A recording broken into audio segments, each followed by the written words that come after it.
Hola, ¿qué tal? Ya estamos otra vez en el programa Los Puntos a las IES en Diario de Cuba. Hace poco se celebró en Miami la 25ª edición de los Latin Grammy, donde la música cubana sufrió un nuevo varapalo. Y el problema no solo está vinculado a los premios, sino a todo lo relacionado con la industria musical cubana y su impacto en el mundo.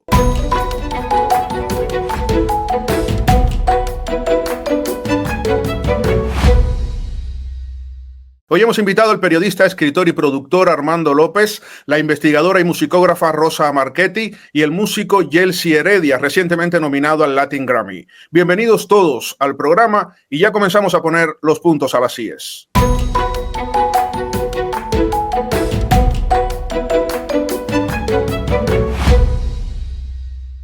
Quiero darle las gracias a la Academia y a la persona más importante en este proyecto, que es nuestra reina Celia Cruz, que está ahí arriba y nos bendice hoy. Ganarse un Grammy es un logro, pero ganarse un Latin Grammy con el nombre de Celia Cruz, nos ganamos la lotería. Así que le quiero dar las gracias a mis padres, que siempre me enseñaron lo que es la cultura, a mi esposa, a mis hijos, a todo el equipo de Loud and Live, que puso su granito de arena en este proyecto, que para nosotros es tan importante, a Camely, que dirigió el proyecto, a Seba en arte, al periódico que encontró este disco y sobre todo a mi hermano Omer Pardillo. Muchas gracias. Primeramente, darle las gracias a Celia por confiar su carrera y su legado en mí, y quiero dedicarle este premio a Pedro Knight, a mi esposa Indira, a mi madre y a mi hijo Antón y a todo el equipo, de verdad, al equipo de Loud and Live, que siempre está presente en todo lo de Celia. Que viva la música latina, y es también para todos los exiliados cubanos en el mundo entero, le dedico este premio. Ahí veíamos el momento en que recibían el Grammy Latino los responsables de Celia Cruz en vivo, 100 años de azúcar, al mejor empaque de grabación. Armando, me llama la atención que sea una estrella que murió hace 2 décadas, la que saque la cara por la música popular cubana, y por eso quiero preguntarte, ¿está en crisis la música cubana o la industria de la música cubana? Mira, yo creo que la música cubana no llega al mundo, o sea, no, porque sencillamente en La Habana no se recoge la basura. Porque es que la música obedece a las mismas leyes que todo lo demás, que cualquier producto. La música es creación, producción y comercialización.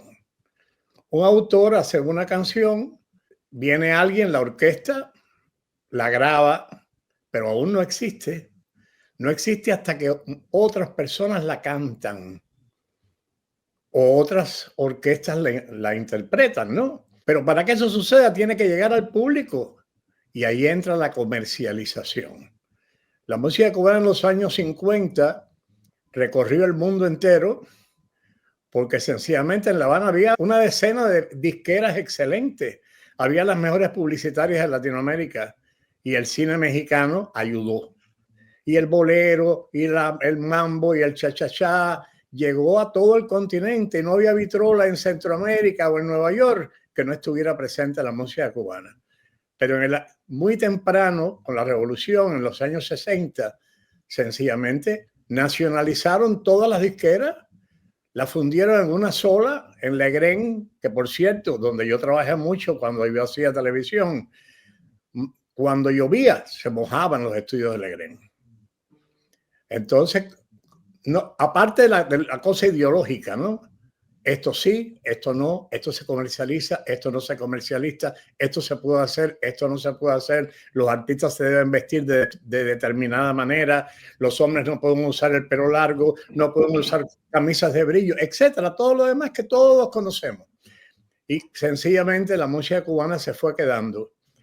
En los años 80, yo estaba ya haciendo televisión y hacíamos los girasoles de Opina, los premios Girasol, y tuve participación en la creación de la orquesta de Andén. De pronto, cuando íbamos a grabar un tema de Andén, como por ejemplo Siempre hay un ojo que te ve, no teníamos sintetizador. Y cuando lo conseguimos prestado, resulta ser que tocábamos el sintetizador como si fuera un piano, porque durante años no hubo sintetizador en la música cubana, no se repartieron sintetizadores. La música cubana se quedó aislada del mundo entero, completamente aislada. Y entonces buscábamos nuestros propios derroteros. Y si el dirigente del país iba a Jamaica o venía el premier de Jamaica a Cuba, pues nosotros incorporábamos la tumbadora. Y si iba a Chile, pues las vidrieras de La Habana se llenaban de lo que sabemos, o sea, de cosas suramericanas, y surgió la cubana y el sonido de la tristeza y los tonos menores de la música cubana. Rosa Marchetti, la misma pregunta para ti. ¿Está en crisis la música cubana o la industria de la música cubana? Yo pienso que tenemos que tener claro algo, Michelle. A veces ni nosotros ni los músicos nos damos cuenta que los premios Grammy son ni más ni menos que una herramienta de la industria. Los premios Grammy no son propiamente o en sí mismos un hecho de creación, sino es una herramienta con la que la industria premia los resultados creativos y de distribución, de plasmación de esa creación en discos, en soportes sonoros. Esto hay que tenerlo muy en cuenta porque ahí está la explicación de por qué los resultados tan terribles siempre para la música cubana en los Grammy y en los Latin Grammy. Cuba salió de la industria hace muchas décadas. Fue sacada o salió de la industria. No hay manera de explicar el hecho de que los Grammy no tengan una categoría propia o varias categorías propias para la música cubana, siendo Cuba prácticamente quien generó y quien le dio al mundo los géneros quizás más trascendentes de la música afrocaribeña y de la música latina. No hay manera de explicarse eso si no es por la ausencia de Cuba en esa industria. Las causas las ha apuntado Armando de alguna manera, pero es importante que reflexionemos sobre esto, porque, o sea, independientemente de la situación que pueda tener en estos momentos o en momentos anteriores la música cubana, el hecho cierto es que en los Latin Grammy hay categorías para las músicas regionales mexicanas que se oyen en lugares donde la población, la cantidad de kilómetros cuadrados que en la geografía abarca esa música es mucho menor que la nuestra. Y hay varias categorías para la música regional mexicana, hay varias categorías para la música en portugués. Sin embargo, no hay categorías específicas para la música cubana, y los músicos cubanos, por más o menos creativos que sean, tienen que competir todos en una categoría o en dos categorías que abarcan no solamente los géneros cubanos, sino también abarca el merengue, la cumbia y las creaciones de lo que yo llamo la música afrocaribeña. Pero fíjate que la música regional mexicana, que como bien tú dices, tiene varias categorías en los premios, tiene un consumo local en aquellas regiones. Hay una industria de esa música, Claro. Aunque no a nivel panamericano, pero sí localmente esos músicos Exacto. viven de su trabajo, graban Claro. sus discos y actúan para sus pobladores, que estamos hablando un poco en la dimensión internacional del fenómeno. Pero en Cuba el propio consumo local de música está muy afectado desde hace mucho tiempo, pero desde que en los años 90 alguien decidió que aquel movimiento salsero y timbero había que pararlo de algún modo, incluso hasta esa propia música ya dentro del consumo nacional es bastante escasa.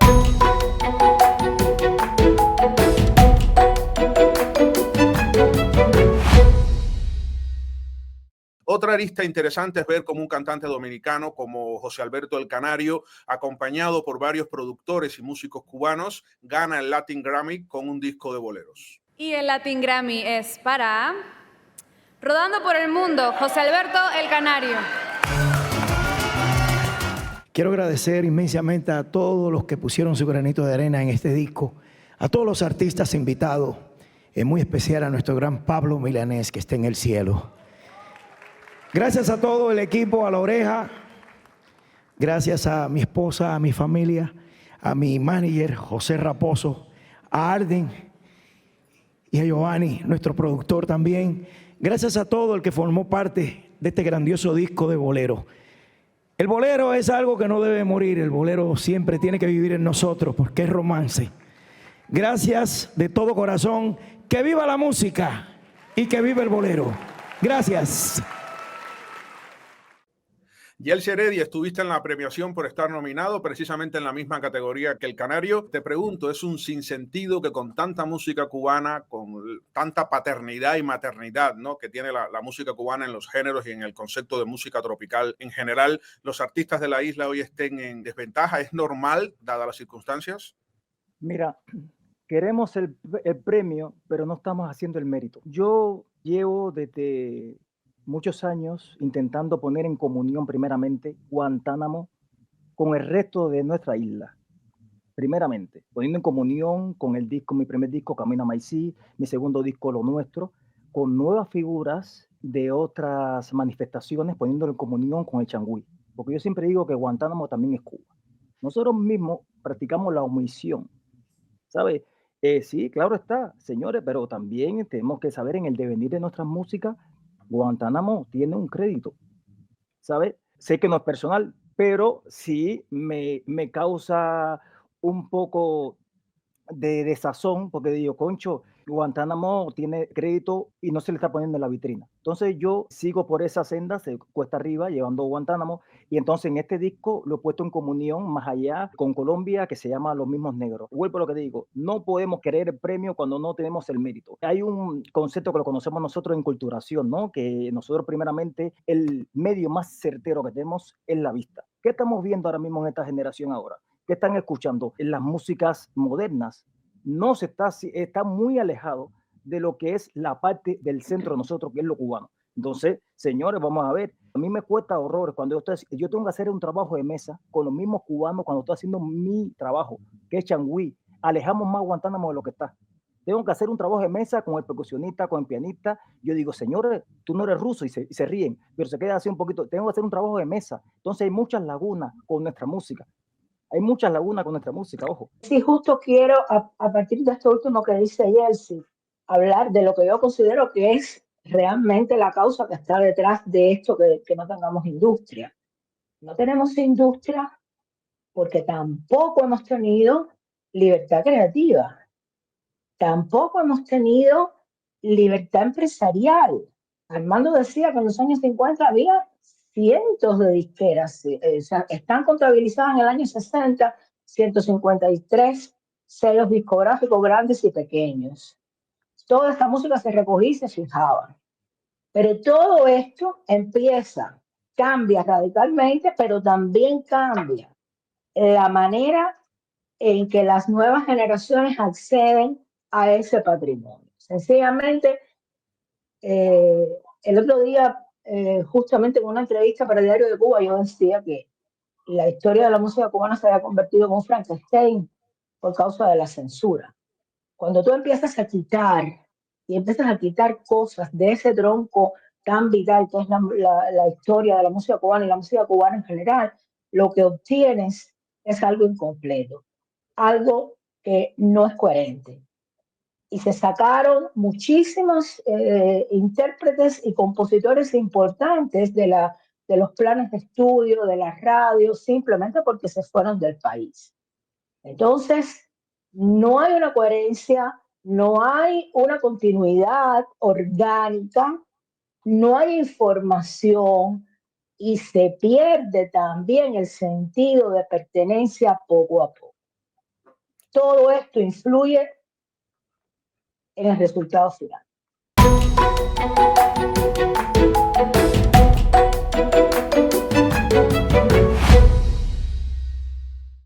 Armando, en los años 50 en las vitrolas no había que imponer nada, ¿no? La música se imponía. Bueno, mira, hay que empezar a decir que no existía el Ministerio de Cultura, no existía el Departamento de Orientación Revolucionaria. Nosotros tuvimos en las manos, en la revista Opina, un instrumento poderosísimo que se llamó la encuesta que hacíamos a toda la población. Era una encuesta opinática, votaban alrededor de 600,000 personas y nunca, subrayo la palabra nunca, coincidían lo que la población quería escuchar y lo que el Estado quería divulgar. Y tuvimos problemas, yo mismo tuve reuniones personales con la más alta dirección del país y con la Dirección de Cultura, porque algún cantante que ellos querían que estuviera en primer lugar estaba en el lugar 27 de la orquesta. Y entonces los cantantes que salían en primer lugar eran los que ellos no querían divulgar, porque había como una escisión entre la radio, lo que divulgaba Radio Progreso y Radio Rebelde, etcétera, y las emisoras de provincia, y lo que la población consumía, incluyendo en Cuba, en el estado, en todo el país. Yo hice varias giras nacionales con los Girasoles de Opina. Y cuando íbamos hasta Camagüey, llevábamos la orquesta de Adalberto o los Bambán, pero cuando llegábamos a Oriente, teníamos que contratar los Karachi. ¿Por qué? Porque la música que se consumía en Guantánamo, y ahora menciono Guantánamo, y la que consumía Santiago de Cuba y Holguín era otra distinta. Y eso, por supuesto, el ministerio no lo sabía. Rosa, no sé si tú recuerdas que al principio de la revolución, incluyendo los años 60, 61, 62, los primeros años que estuvo Ardéboro al frente de la música en las escuelas de arte, se prohibió la tumbadora, mi hermanito. Sí, sí, yo me acuerdo. Sí, o sea, no podíamos ser cubanos, porque no, había, detrás de eso había no solamente un problema de clase, sino de raza. Había racismo en Cuba. Un racismo desde el punto de vista de la dirección de la revolución. Pues ¿cuántos negros había en el Comité Central? ¿Cuántos negros había en el poder político? Almeida, más nadie. Y entonces sencillamente la música que se divulgaba era la música que ellos creían que era la música culta. Y por supuesto, la música que le convenía a la revolución. Y los cantantes que se divulgaban y la música que se divulgaba era la música que sencillamente propagandizaba la revolución, la idea de la revolución. Yeltsin, los jóvenes en Cuba están escuchando el reggaetón como en el mundo entero, ¿no? Es un problema que no tiene que ver exactamente con Cuba, sino con todo el mundo, incluso en el anglosajón. Hay responsabilidad en esto, en el decaimiento de la música cubana, en la aparición de otros géneros, muchas veces lamentables, ¿no? Pero hay otros géneros, hay otros consumos también a nivel internacional. La salsa tampoco puede decirse que esté en sus mejores momentos, ¿no? En todo el área del Caribe, aunque los íconos de la salsa siguen viviendo de su trabajo y siguen ganando discos, ganando premios, organizando conciertos como Gilberto Santa Rosa. Es decir, la gente que de verdad vale en el mundo de la salsa sigue teniendo una determinada presencia. ¿Cómo juega esto con los nuevos consumos, sobre todo del reggaetón? Mira, a colación de eso que mencionaste, lo de Gilberto y lo que estás diciendo, yo veo, es legítimo, ¿no? El público consume lo que bien le parece, pero respetando la distancia, ¿no? De lo que nos precede esos años atrás de Cuba, a mi modo de ver, esa falta de visión, ¿no? Porque ahora es que se habla de nichos, ¿no? Para clasificar las cosas, sí, el nicho mío, digamos que tradicional, qué sé yo, bueno, está bien, necesitamos clasificar las cosas, que se habla de nichos, esa falta de visión, porque yo sufro esa falta de apoyo también, esa falta de vitrina, yo lo sufro, o sea, porque yo estoy en activo, pero esa falta de visión, dígame, de ese medio de comunicación, porque esos medios de comunicación, ojo, que lo digo aquí alto y claro, normalmente esta es mi segunda nominación, en la primera nominación Chucho Valdés, Camila Cabello y otros cubanos. Practicamos la omisión, ¿sabes? A interés, ¿sabes? Entonces, si yo hubiese, imagínate, si hubiese tenido el premio ahora, ya tengo nombre y apellido. Siempre se practica la omisión. Entonces, yo siempre estoy sufriendo eso. Pero para concluir, esa falta de visión de esa persona sobre mi producto no demerita esa calidad y toda esa información que mi música tiene que ofertar para el público. Está ahí, está ahí. Entonces yo sigo por mi senda, aunque sea cuesta arriba, pero convencido, hay un público para eso y nunca, que lo he aprendido, tú nunca puedes desacreditar al público y decir, no, él no entiende esto. Al público tú tienes que darle tu mejor versión porque eso va en aras de que tu carrera vaya en ascenso.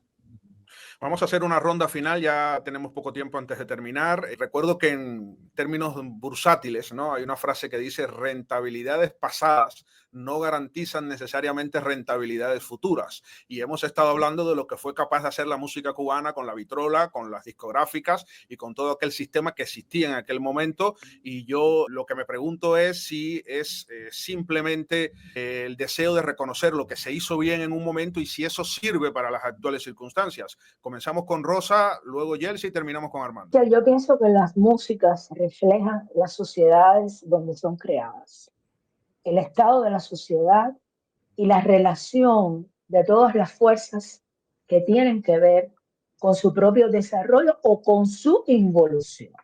No solo hay que presuponer que las sociedades se van a desarrollar.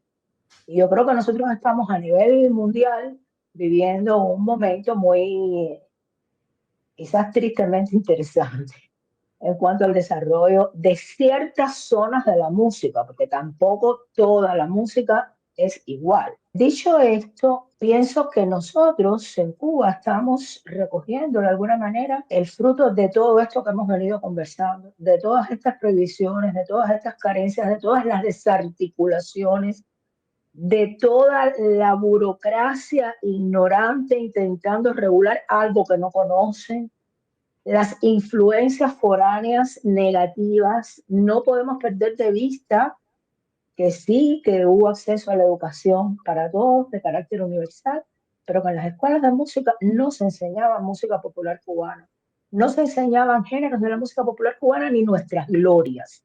Entonces, como tú bien dices, las épocas de gloria de la música cubana que comenzaron a nivel mundial en la década del 20 del siglo pasado, podían habernos llevado por otros derroteros en este momento, pero han incidido una serie de circunstancias negativas de carácter histórico también, que hacen que quizás la juventud de las últimas generaciones se sienta desvinculada de aquel pasado o simplemente no lo conozca.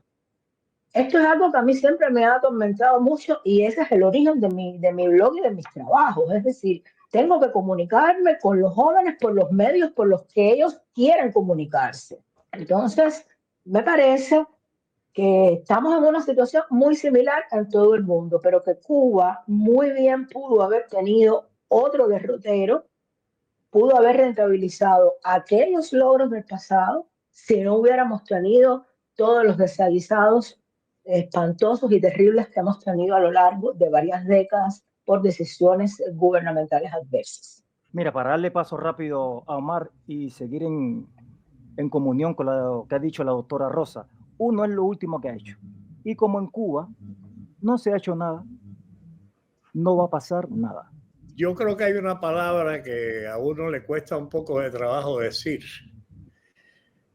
Y voy a volver a citar al poeta. El todo es decir todo y me faltan palabras. No funciona la música porque no funciona el azúcar, desapareció el azúcar. No funciona el azúcar porque sencillamente no hay luz eléctrica o el agua no llega en La Habana. El sistema centralizado de la economía cubana no funciona. No funcionó nunca. Nunca. Todo era una ilusión, una propaganda que se le regaba al mundo que Cuba era el paraíso. No era el paraíso. Era sencillamente el estancamiento.